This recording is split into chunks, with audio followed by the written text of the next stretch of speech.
And with wars raging in Gaza and Ukraine, foreign policy is expected to come up in tonight's debate. CBS News chief foreign affairs correspondent and Face the Nation moderator Margaret Brennan joins us now. Margaret, of course, no one better to discuss all of this with than you. What is going to be the pitch from both candidates about how they would navigate this increasingly chaotic world that we are seeing in a second term? Well, Caitlin, it is unique because both of these candidates have served as commander-in-chief. They have a record. But right now, the U.S. is facing an incredibly complex threat environment and is no longer the only superpower. So this is a different problem set. And President Biden argues this is the most dangerous moment we've seen since World War II, and that he's uniquely suited to hold together the Western alliance against Russia's Vladimir Putin, who's on this march through Europe, starting with Ukraine, with the help of America's adversaries, Iran and North Korea, as well as China, which has helped rebuild his munitions.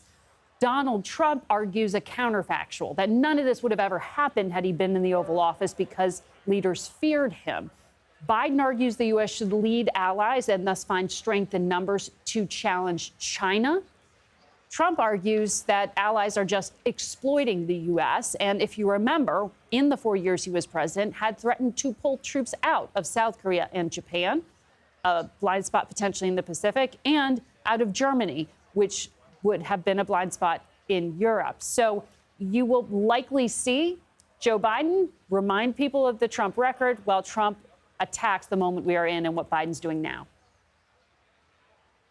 Yeah, and Margaret, most voters that I talk to across the country, no matter where they stand politically, are concerned about everything that you just described here. And I think they want to know, what is the policy?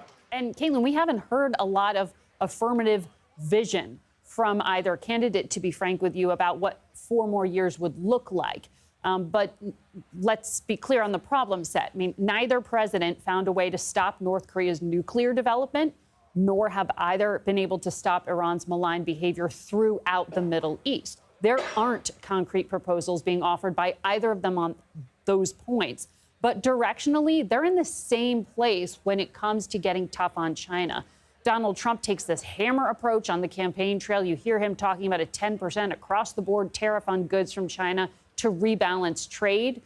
He doesn't talk as much about the fact that would make things more expensive for American consumers, while President Biden argues he likes tariffs on specific things like electric vehicles and to ban the sale of sensitive technology to China. He argues economic policy is foreign policy. And as you know, on the Mideast, Biden has active diplomacy underway to help Israel free hostages and create a Palestinian state, surge in aid. That has also caused some problems with his own Democratic base. With Donald Trump, he's pretty vague on this, on the Middle East and what he would do. On Russia, also vague. He has argued, though, he would bring home U.S. prisoners back from Russia and that he would get Vladimir Putin to stop the war. Hasn't said how he would do that. All right, Margaret Brennan, thank you so much. We appreciate that, and we will see whether they address all of that tonight.